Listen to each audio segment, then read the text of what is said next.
Isko ke doa kumuni ke, isko ada tadi kalau mau dah. Doa kumuna ini pun semua mesti kau itu kalau mau dah. Kita kalau cium kau ya, apa orang boleh sendiri. Kalau dah siapa memang cium, kalau ada yang dia, mesti tahu dia cium. Thank you. Winnipeg, French came here. They call it Saint-Pierre because it was St. Peter's celebration at that time. And then later on, Bathurst came here, and they named it in honor of the Earl of Bathurst. He was never here, but his son came here, and after he was here for a while, he disappeared. Nobody knows where he went. So we ended up with the name Bathurst. But if you ask the people in the lower province or in the northern part, if they ask you, where are you from? We say, Winnipeg. We are from roughly going what? So they know right away who we are. So the names are very descriptive. So another guy asked me, well, what about, you know, the place name? What about Pushukwak? Oh, I said, that was easy. Pushukwak.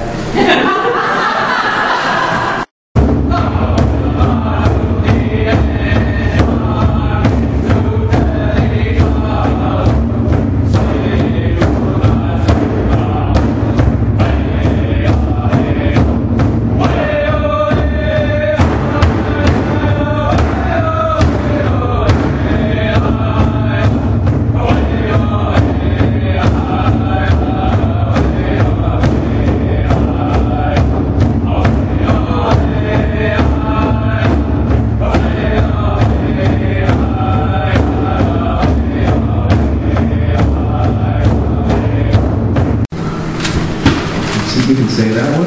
That's pretty easy too, isn't it? Gay or skook. Gay or skook. Very good. Are you struggling with that? Or maybe you're not trying hard enough.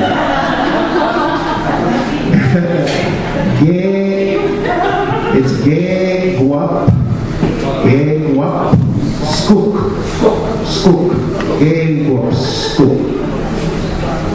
Does anybody know where the Chain of Rocks is? A little further upriver, there's a little bit of a rapid. It's probably one of the largest rapids before you get up toward the Grand Falls area, or the Nipisiguit Falls area. The Chain of Rocks was the name that was originally given to that area. It's very nice. It's actually, the Chain of Rocks is a little chain, and there's also a large chain, and there's a lot of people that have tried to travel that by canoe, and depending on the time of year, you can actually do it. Edward and his father were going downstream, and they came across a camp, and there was a raft made from and held together by wooden pegs. There was no ropes to lash it together, there were no nails. It was just held together by wooden pegs, and it was tied to the shore by an alder. This was in the springtime after the ice flow when the river was high.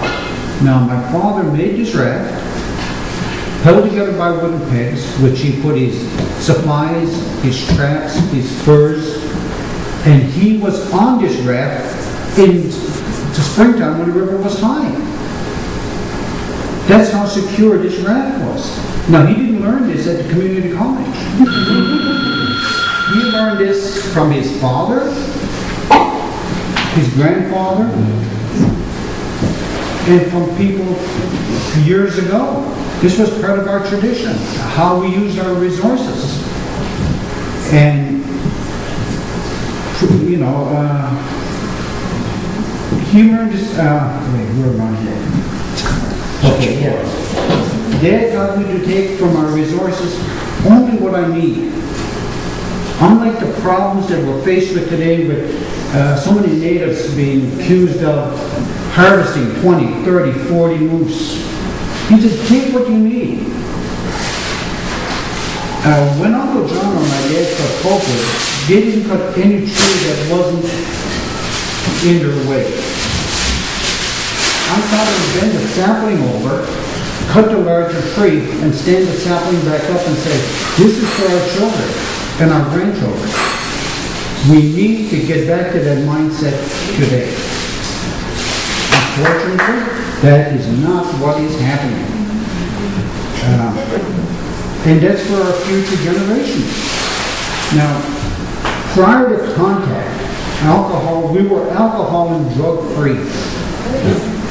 The problems we're faced with today with drugs and alcohol did not come from our traditions. We have a proud and long heritage of being drug and alcohol free. And another problem that we're faced with that I think you people need to know about is the access to a larger land base. Now, we have no problems with thinking about airports increasing in size, army bases, even national parks. They can increase. Reserves cannot increase in size. They don't allow that. So as the native population increases, the availability of land decreases. And this results in overcrowding. 2, 3 families, 4 families in one household. A host of problems come from this. Child abuse, alcoholism, spousal abuse, and so on. You know, it's really growing when I hear people talk about life on the reserves. It's nice that the Prime Minister apologized to us. It would have been nicer if the churches had accepted some responsibility too and apologized. But they didn't. And because of these problems, the spillover effect goes to you people in mental health, in addiction services, in the court systems. And these things need to be addressed. I think you should think about this whenever you're dealing with a Native person who has, whether it's in mental health or addictions, because we do have this dark cloud still hanging over our heads. Back in the early 90s when I was in police academy and I was with the cadets, one of the things they asked me is, why did you choose to live on reserves? We have to deal with you Native people and, you know, we want to talk to you. Why did you choose to live on reserves? And we told them, I told them we didn't choose to live on reserves, we were forced on and often at gunpoint. And they looked at me and said, no wonder you're pissed off. And that's simply true. You know, I think we need to put into our school system Native history from a Native perspective, not to beat you over the head with it, but for the same reason they teach Nazism in Germany, to educate the people about the past wrongs so it doesn't happen again. If we don't learn from our past, we're going to be guilty of repeating the same mistakes in the future. And the really good thing about this afternoon, and I'm going to be very brief here, is that you took the time to be here. We appreciate this.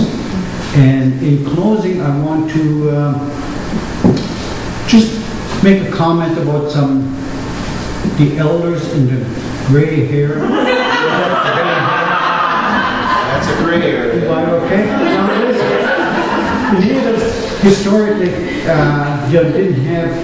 don't have gray and white hair because they go in the woods and they see bear droppings and they put that in their hair. And as you see, the chief and I were up in Labrador.